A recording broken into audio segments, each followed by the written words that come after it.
کہ اگر پرویز مشرف صاحب کا وہ دور کنٹینیو کرتا، ٹھیک ہے، آج پاکستان کے میونسپل سروسز کے تمام مسائل حل ہو چکے ہوتے کہ انہوں نے سارے کے ساری جو پاورز تھیں وہ لوکل باڈیز کو کر دی تھی کہ آپ ہی اسی کے اونرشپ لیں گے اور آپ ہی اسی کے جواب دیں گے. لیکن ہوا یہ کہ پاکستان ہے جب حکومتیں تبدیل ہوتی ہیں تو اس میں سب سے بڑا ایشو یہ آتا ہے کہ جی فلاں نے یہ پروجیکٹ دیا ہے، اس کو ختم کر دیں تاکہ اس کا نام نہ رہ جائے.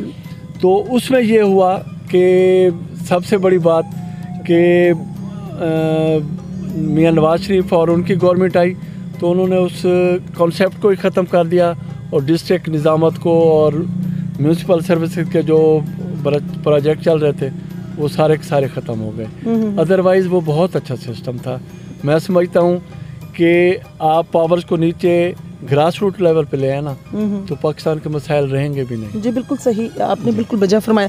سر لوکل گورنمنٹ کے آپ کو کیا مسائل نظر آتے ہیں اور گورنمنٹ کیا چاہتی ہے اور کس وجہ سے لوکل سطح پر تمام صوبوں میں الیکشن ہو چکے ہیں بلدیات کے لیکن پاکستان اسپیشلی پنجاب کو نظر انداز کیا جا رہا ہے اور میونسپل کمیٹی کے جو ہیں اسی حوالے سے بعد میں بات کرتی ہوں. پہلے آپ مجھے اس کا آنسر کریں کہ کیا مسائل نظر آتے ہیں آپ کو لوکل گورنمنٹ کے؟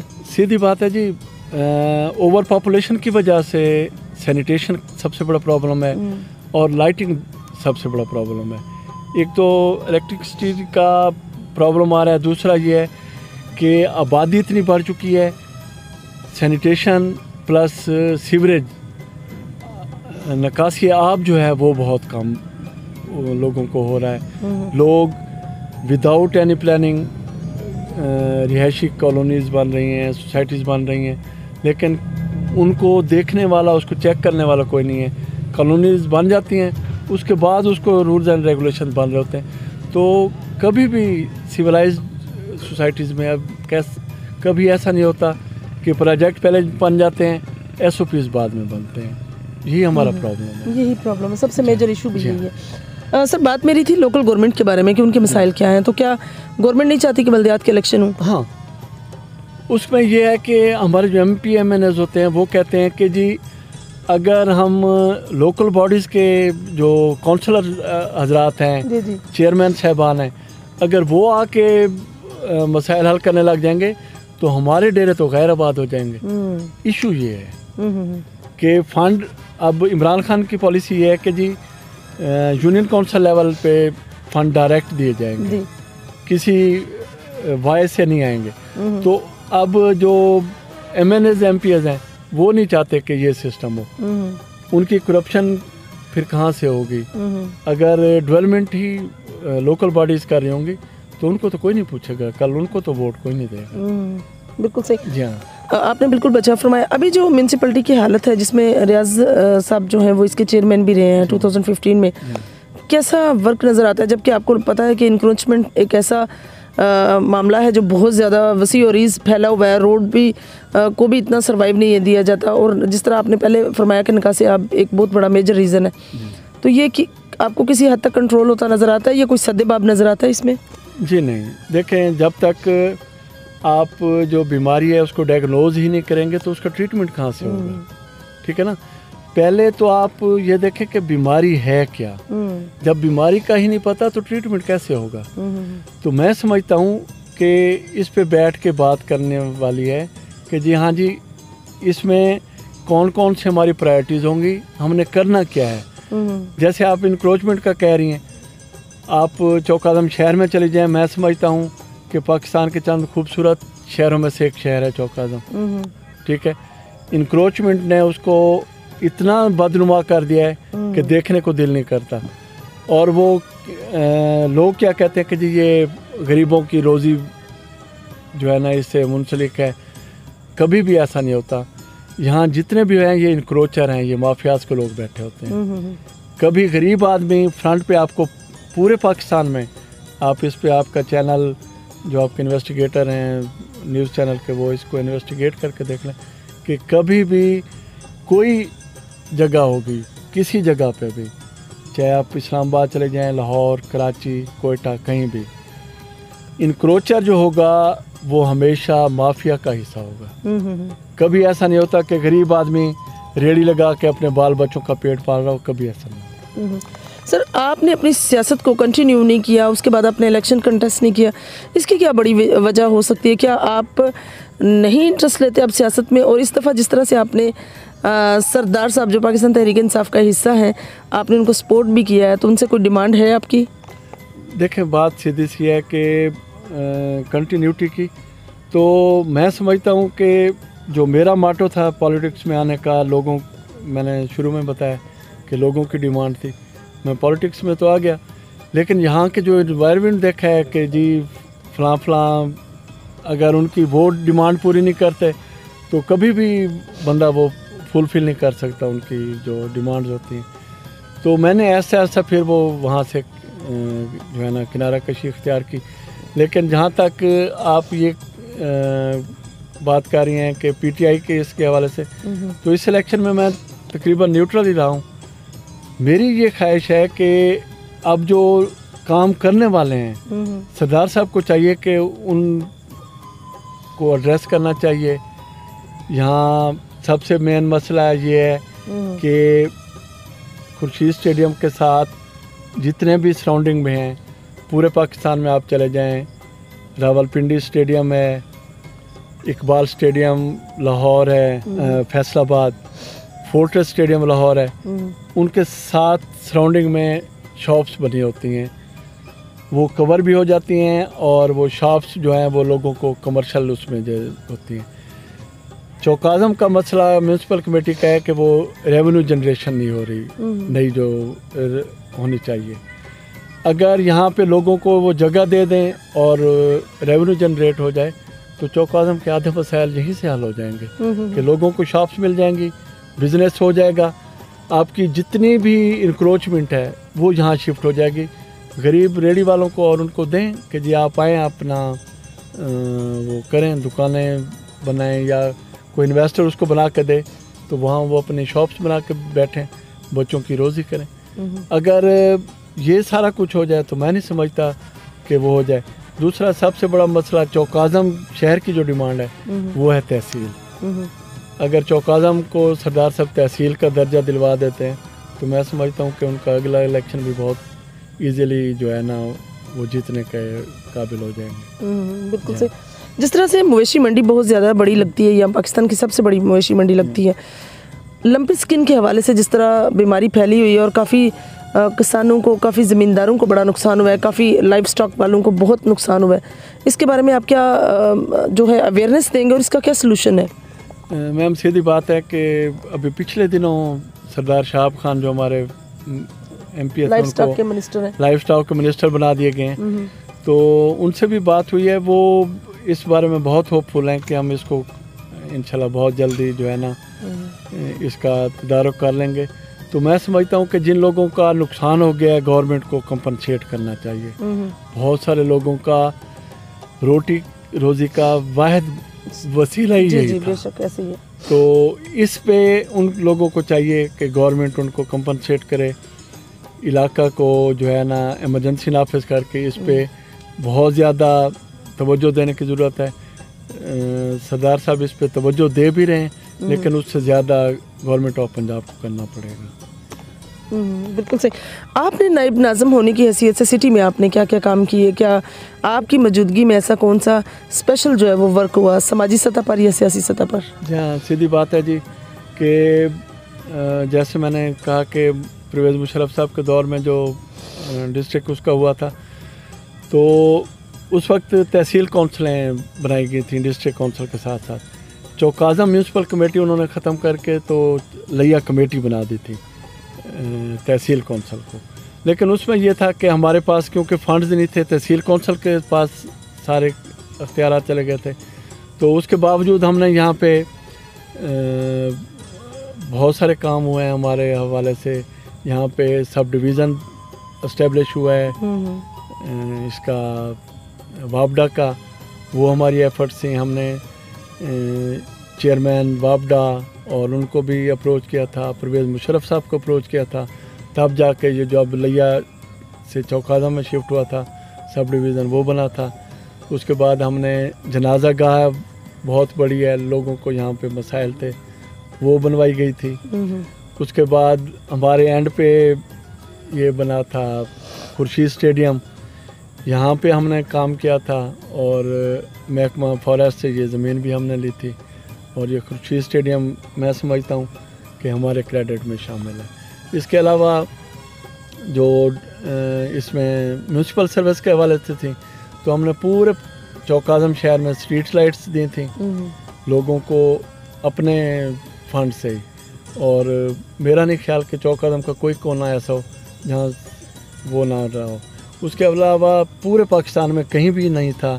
ہم نے یہاں واچ اینڈ وارڈ کا سسٹم دیا تھا، چوکی دارہ کا 20 روپے پر ہاؤس ہم نے چارجز رکھے تھے۔ صحیح۔ 6 ماہ میں پورے پاکستان کے آپ وہ رجسٹر نکال کے دیکھ لیں تو چوک اعظم میں کسی جگہ پہ چوری کی واردات نہیں ہوئی تھی، کہ وہ چوکی دارہ نظام ہم نے ایسا اسٹیبلش کیا تھا، اور ہر گلی میں اس کا سسٹم لانچ کیا تھا، دکانوں میں، اور دن اور رات میں 6 ماہ میں وہ نہیں ہوتا۔ وہ پھر اس میں پولیٹیسائز ہو گیا تھا، جو ہمارے اپوننٹ تھے انہوں نے واویلا مچانا شروع کر دیا کہ جی یہ فنڈ ریزنگ کر رہے ہیں تو یہ پیسے کہاں جا رہے ہیں۔ وہ لوگوں نے ایسے ایسا وہ پولیٹیسائز ہو گیا، لوگوں نے کہا جی اب ہم پیسے ہی نہیں دیتے۔ پاکستان میں سب سے جو بڑا پرابلم ہے نا کہ کوئی آدمی اگر اچھا کام کرنا چاہ رہا ہو تو پھر وہ لیگ پولنگ شروع ہو جاتی ہے کہ اگر اس نے یہ اچھا کام کر دیا نا تو پھر اسی کا نام ہوگا، ہاں اسی کا نام ہوگا، کل ہمیں کون ووٹ دے گا۔ اور کوئی ایشو نہیں ہے پاکستان میں، ایشو یہی ہے۔ اب جو بندہ دیکھیں کام کر رہا ہوتا ہے، ایم این اے، ایم پی ہے، سینیٹر ہے، پرائم منسٹر ہے، چیف منسٹر، جو بھی جس عہدے پہ آتا ہے، کبھی بھی آنیسٹلی اسپیکنگ کہ کوئی آدمی یہ نہیں چاہے گا کہ میرا عہدہ میرے وجہ سے وہ خراب ہو۔ ہر آدمی سر انڈس ریور کی وجہ سے ریڈ زون قرار دیا گیا لیا کو، کیا لگتا ہے آپ کو کہ سیلاب کے کچھ حادثات ہیں؟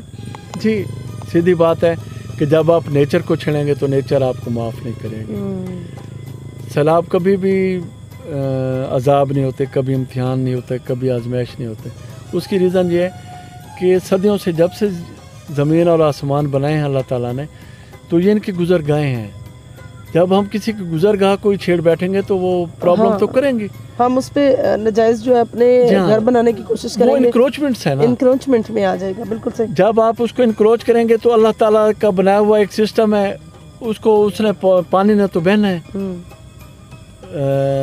اس نے نارتھ سے ساؤتھ جانا ہے، سمندر میں جا کے گرنا ہے، چاہے اس میں آپ کے گھر ہیں، چاہے آپ کے محلات ہیں، چاہے کچھ بھی آ جائے، ٹھیک ہے۔ آپ ان کے راستے کھلے رکھیں، وہ پانی آئے گا، اس کو چلا جائے گا۔